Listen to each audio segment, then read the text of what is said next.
Introduce. This is my team.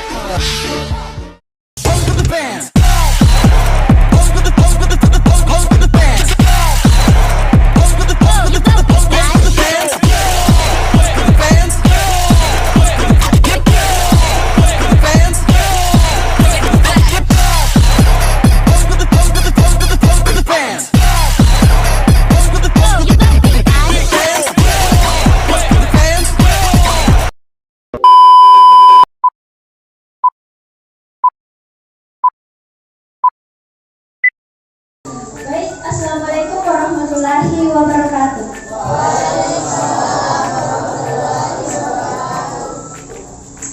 Selamat pagi teman-teman sekalian.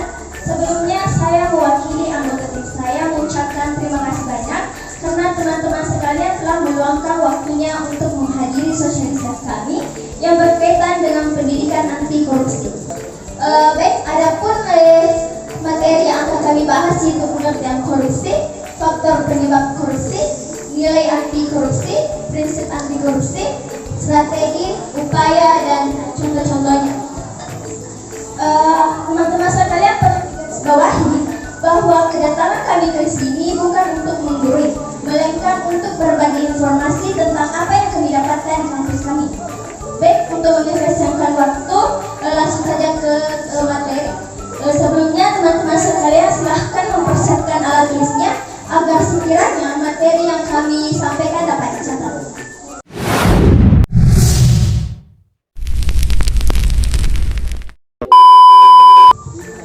Baik, Assalamualaikum warahmatullahi wabarakatuh.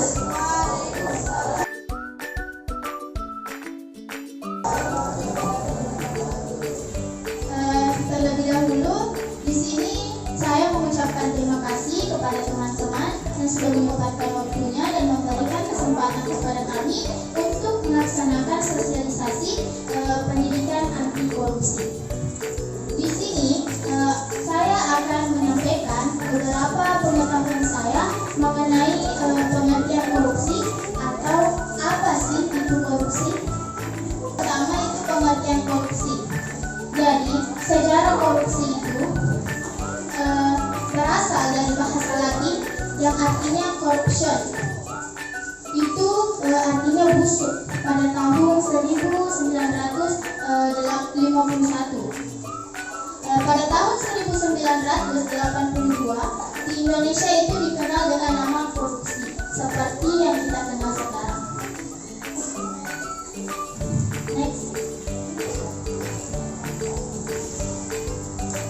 Menurut Kamus Besar Bahasa Indonesia atau KBBI itu, korupsi adalah penyalahgunaan atau penyelewengan uang negara, baik itu di dalam organisasi, yayasan atau perusahaan demi untuk keuntungan pribadi atau orang lain. Adapun orang yang melakukan korupsi itu dinamakan dengan koruptor. Jadi biasa tuh dengar bilang ini anak koruptor, berarti orang tuanya itu sudah melakukan korupsi. Ada pun namanya perilaku koruptif. Perilaku koruptif ini hampir sama dengan perilaku korupsi. Kalau perilaku korupsi itu dilakukan oleh pejabat-pejabat atau pegawai ketatanegaraan. Kalau perilaku koruptif itu banyak dilakukan oleh masyarakat atau mungkin kita sendiri teman-teman. Contohnya perilaku koruptif itu mencontek, tidak on time, terlambat, gitu. Perilaku koruptif ini tidak mempunyai konsekuensi hukum seperti perilaku korupsi. Kalau korupsi itu kan mempunyai peraturan undang-undang, konsekuensinya hukum. Kalau perilaku koruptif itu hanya dikasih sanksi seperti sanksi sosial. Coba dibayangkan teman-teman, kalau misalnya salah satu dari kalian di sini ada yang terlambat, terus apa perilaku yang kita lakukan? Pasti dibully itu teman yang terlambat, dielek-elek. Itu namanya perilaku koruptif. Jadi teman-teman, mulai sekarang itu hindari perilaku koruptif, karena itu perilaku koruptiflah yang akan menjadi cikal bakal terjadinya perilaku korupsi. Jadi sekarang biasakan pilih kita untuk hindari itu pelanggaran-pelanggaran, karena kalau terbiasa nih melakukan pelanggaran, nanti terbiasa nih juga melakukan tindakan korupsi. Ketiadaan sifat baik itu akan dengan mudahnya membuat kita melakukan tindakan korupsi. Begitu, sedemikian teman-teman. Selanjutnya materi selanjutnya akan disampaikan oleh teman saya. Wabillahi taufiq wal wassalamualaikum warahmatullahi wabarakatuh.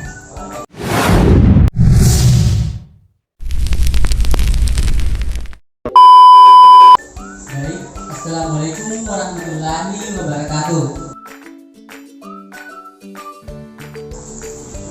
Nah, setelah teman-teman mengetahui apa itu korupsi, mungkin teman-teman bertanya-tanya, kenapa seseorang sehingga melakukan tindak korupsi? Adapun faktor-faktor internal atau penyebab dalam diri sehingga melakukan tindak korupsi. Nah, yang pertama, sifat serakah. Karena kurangnya rasa bersyukur kita, keinginan kita yang berlebih-lebih, ingin kekuasaan, ingin kekayaan, sehingga kita menghalalkan segala cara untuk mendapatkannya. Salah satunya melakukan tindak korupsi. Yang kedua, sifat konsumtif. Di sini kita lebih mementingkan keinginan kita daripada kebutuhan, pengeluaran lebih banyak daripada pendapatan. Nah, ini mengacu pada hidup boros, suka berfoya-foya, membeli barang-barang mewah, barang-barang branded, sehingga kita lebih mudah tergoda untuk melakukan tindak korupsi. Yang ketiga,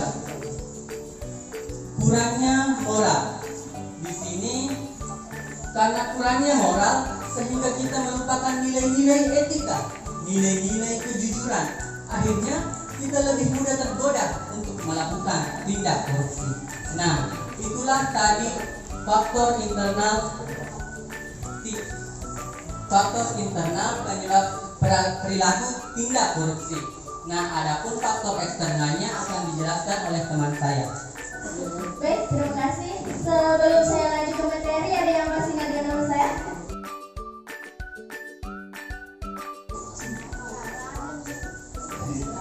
Oke, seperti yang teman-teman tadi dengarkan bahwa barusan teman saya itu telah menjelaskan terkait faktor internal perilaku korupsi. Selanjutnya itu faktor eksternalnya atau pengaruh dari luar. Oke, next selanjutnya. Ada pun beberapa faktor yang teman-teman sekalian dapat perhatikan. Yang pertama itu aspek sosial. Kehidupan sosial seseorang berpengaruh untuk mendorong terjadinya korupsi, terutama itu keluarga. Sebab terkadang keluarga justru mendukung tindakan tersebut dibanding mencegahnya. Dan aspek sosial lainnya yaitu nilai dan budaya di masyarakat. Misalnya, masyarakat akan lebih menghargai seseorang karena kekayaan yang dimilikinya, dan atau kebiasaan memberikan gratifikasi kepada para pejabat. Contoh sederhananya itu seperti ini. Misalkan kita memiliki urusan di kantor capil. Nah, kebetulan kita memiliki kenalan, otomatis kenalan kita itu melayani kita terlebih dahulu. Nah, untuk menyampaikan rasa terima kasih kita karena telah dilayani dengan baik, kita memberikan sebuah imbalan, baik berupa uang maupun barang. Itulah yang disebut dengan gratifikasi. Namun, perbuatan sekecil itu malah menjadi faktor penyebab terjadinya korupsi. Baik, next selanjutnya. Yang kedua itu aspek politik. Keyakinan dalam berpolitik dengan tujuan untuk memperoleh keuntungan besar merupakan faktor penyebab terjadinya korupsi. Apalagi seseorang yang berpikiran bahwa tujuan berpolitik itu untuk memperkaya diri sehingga menciptakan money politis, yang mana seseorang itu membeli suara atau menyogok orang-orang atau anggota partainya. Selanjutnya itu aspek hukum.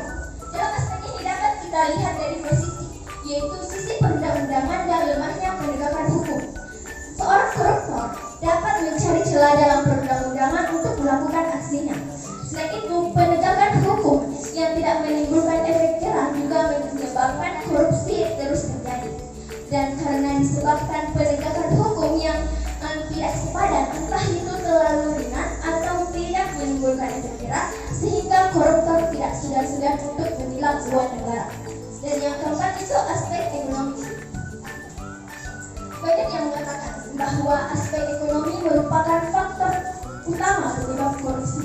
Di antaranya karena upah atau gaji yang diperoleh tidak cukup untuk memenuhi kebutuhan. Namun, satu fakta mengungkapkan bahwa korupsi dalam jumlah besar itu justru dilakukan oleh orang-orang yang berpendidikan tinggi dan kaya. Seperti sekarang ini, banyaknya pemerintah daerah atau DPD yang korupsi, sehingga dapat kita simpulkan bahwa mereka itu korupsi bukan karena kekurangan uang, mereka sifatnya serakah dan moral yang buruk. Baik, yang terakhir itu aspek organisasi. Faktor penyebab korupsi ini itu organisasi tempat koruptor berada. Karena korupsi juga karena organisasi itu juga ikut andil dalam terjadinya korupsi karena telah membuka peluang untuk tindakan tersebut. Misalnya disebabkan karena tidak adanya teladan integritas dari pemimpin, kultur yang benar, lemahnya akuntabilitas perusahaan, dan kurang memadainya sistem pengendalian manajemen. Baik, apakah tadi materi sudah dicatat? Baik, sekian dari pemaparan dari saya. Selanjutnya itu teman-teman saya. Terima kasih.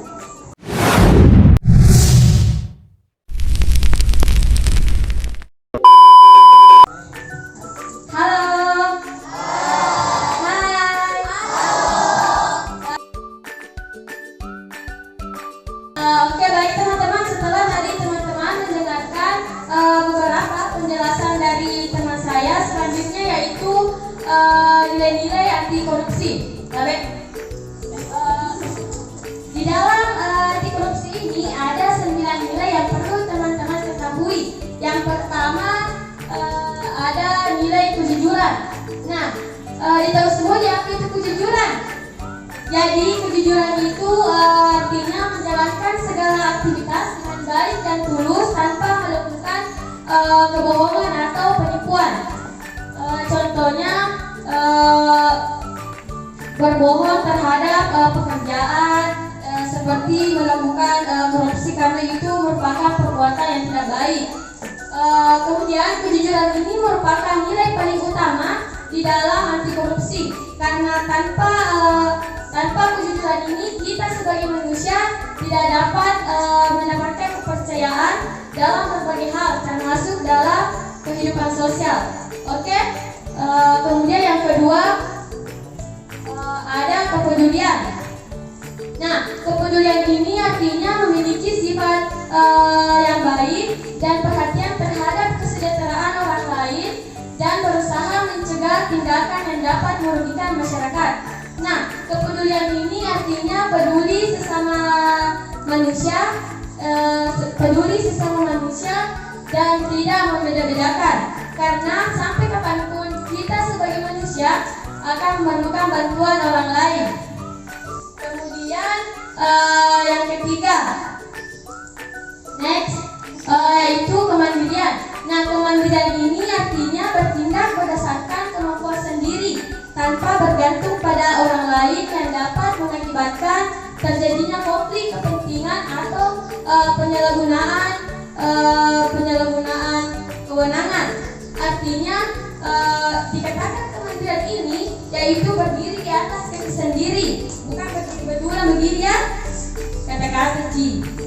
Dan artinya yaitu berdiri sendiri, tidak bergantung kepada orang lain dan mampu berdiri sendiri. Kemudian yang keempat ada kedisiplinan. Sebelumnya tidak ada yang terlambat tadi. Apa? Ada? Oh, berarti tidak disiplin. Jadi kedisiplinan ini yaitu mematuhi segala aturan atau prosedur yang berlaku serta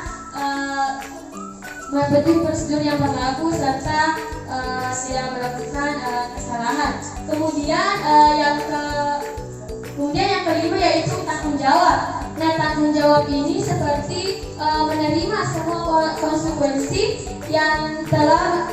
keputusan yang telah diambil serta menjunjung tinggi rasa kepercayaan yang diberikan. Seseorang yang memiliki jiwa tanggung jawab sedikit pun itu akan mendapatkan kepercayaan dari orang lain. Oke, hanya 5 yang bisa saya saya sampaikan, selebihnya saya serahkan kepada teman saya. Baik, halo teman-teman.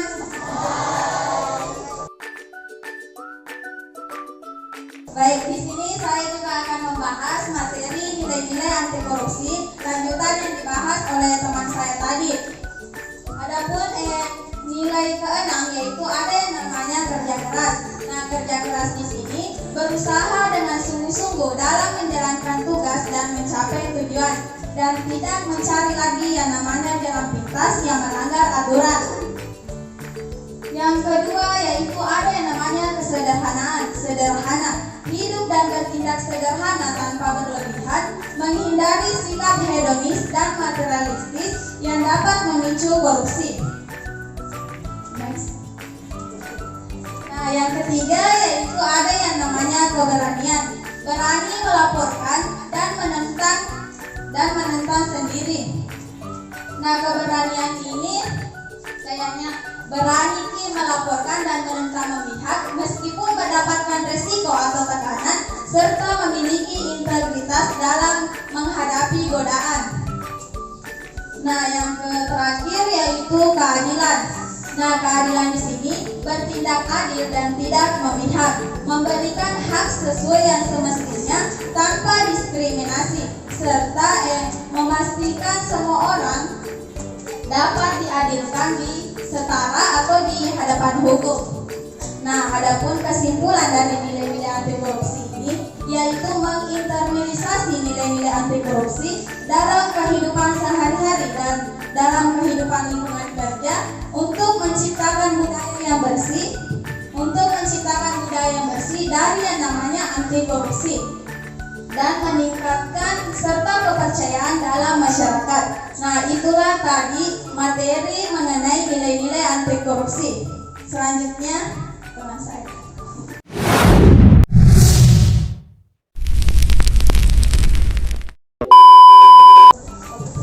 Baik teman-teman, setelah tadi teman saya membahas tentang nilai-nilai anti korupsi, sekarang saya akan membahas tentang prinsip-prinsip dari anti korupsi, yaitu ada 5 prinsip. Prinsip anti korupsi adalah pedoman yang digunakan untuk membangun dan menjaga integritas, transparansi, dan akuntabilitas dalam berbagai aspek kehidupan. Prinsip yang pertama yaitu bertanggung jawab atas segala aktivitas kepada pihak yang berkepentingan yang menjadi stakeholder.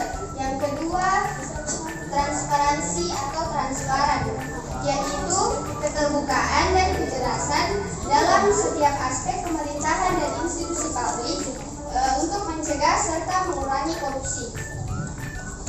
Yang ketiga ada kewajaran. Kewajaran ini merujuk pada prinsip keadilan, keadilan untuk dan mendiskriminasi serta mencegah kemanipulatifan. Yang keempat ada kebijakan, yaitu merujuk pada rangkaian aturan, prosedur, dan tindakan yang dirancang untuk mencegah, mendeteksi, serta menindak perilaku koruptif. Dan yang terakhir ada kontrol kebijakan. Adanya kontrol kebijakan ini agar kita bisa tahu apakah kebijakan tersebut sudah efektif untuk dilaksanakan. Baik, sekian dari saya. Terima kasih.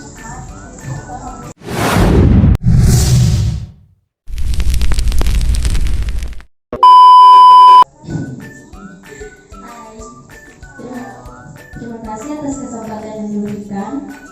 Di sini masih ada yang belum kenal saya? Ya, oke. Di sini saya akan membahas materi yaitu strategi pencegahan korupsi. Yang pertama yaitu pembentukan lembaga anti korupsi, yaitu pembentukan badan khusus atau yang dapat bertanggung jawab untuk menangani kasus korupsi. Di sini ada yang tahu lembaga apa di Indonesia untuk menangani kasus korupsi? Betul sekali, KPK. KPK ini apa kepanjangannya KPK? Komisi Pemberantasan Korupsi. Lembaga ini ditugaskan di Indonesia untuk menangani berbagai kasus korupsi dan membuat upaya berbagai berbagai upaya untuk pencegahan yang namanya korupsi. Strategi yang kedua yaitu pencegahan korupsi di sektor publik. Maksudnya di sini yaitu memberikan reformasi dalam administrasi publik untuk meningkatkan transparansi dan akuntabilitas serta pelayanan publik. Yang ketiga yaitu pencegahan sosial dan pemberdayaan masyarakat. Maksudnya di sini yaitu meningkatkan kesadaran dan partisipasi masyarakat terhadap pencegahan anti korupsi dengan pendidikan anti korupsi. Contohnya program pendidikan anti korupsi di universitas atau sekolah-sekolah seperti yang kami hari ini lakukan. Dan selanjutnya yang keempat yaitu pembuatan berbagai instrumen hukum yang mendukung pencegahan dan pemberantasan korupsi. Maksudnya di sini yaitu mengimplementasikan peraturan dan undang-undang yang mengatur tentang tindakan anti korupsi. Dan adapun peraturan undang-undang yang dimaksud contohnya yaitu Undang-Undang Nomor 31 Tahun 1999 tentang pemberantasan tindak pidana korupsi di Indonesia. Selanjutnya yaitu kerjasama internasional. Yang dimaksud di sini yaitu kolaborasi dengan negara lain dan organisasi internasional untuk memerangi penyebaran anti korupsi. Selanjutnya yang keenam yaitu monitoring dan evaluasi. Yang dimaksud di sini yaitu melakukan pemantauan terhadap strategi anti korupsi. Contohnya yang dilakukan oleh KPK dalam aplikasi Jaga untuk mengontrol tindakan korupsi atau tindakan yang dilakukan dalam pencegahan anti korupsi instansi pemerintahan. Mungkin itu saja dari saya tentang strategi pencegahan korupsi. Selanjutnya saya persilahkan teman saya untuk melanjutkan materi selanjutnya. Terima kasih.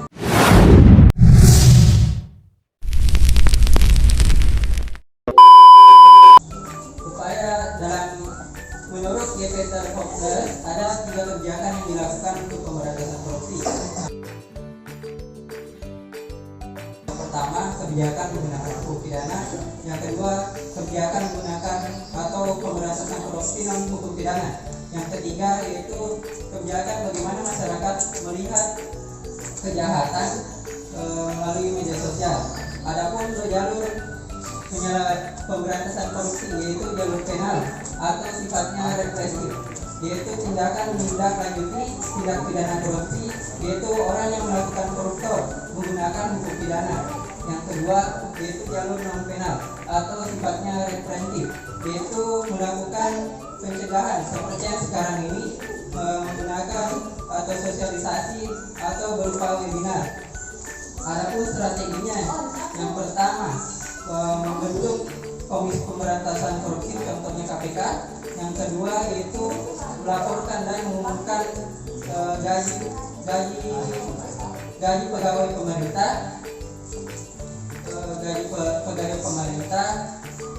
agar dananya tidak disalahgunakan. Yang ketiga yaitu memberikan hak pada masyarakat tentang informasi kinerja pemerintahan dalam menjalankan tugasnya. Selanjutnya menggunakan instrumen nasional, yaitu Undang-Undang Tindak Pidana Korupsi Nomor 28 Tahun 1999. Yang kelima yaitu monitoring dan evaluasi, dan yang keenam yaitu kerjasama internasional, contohnya PBB, pembentukan Perserikatan Bangsa-Bangsa. Lanjut ke contoh pemberantasan korupsi.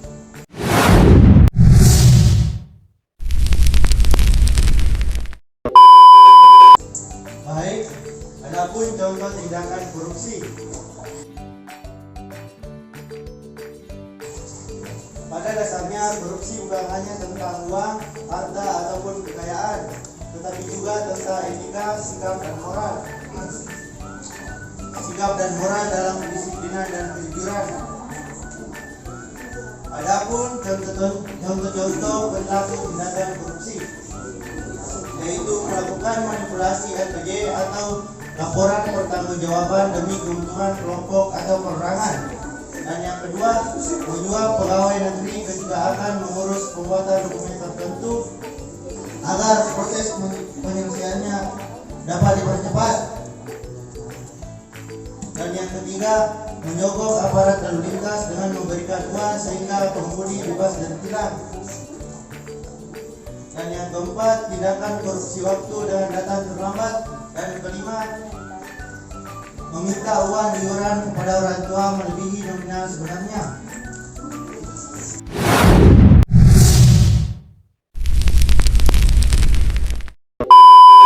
It's like I'm whole again. Isn't that a sign? I should speak my mind. I've said those words before, but was a lie. And you deserve to hear them 1,000 times. If all it is to say that it's wise, it's so hard to say. If all it is to say that it's why am I in my own way?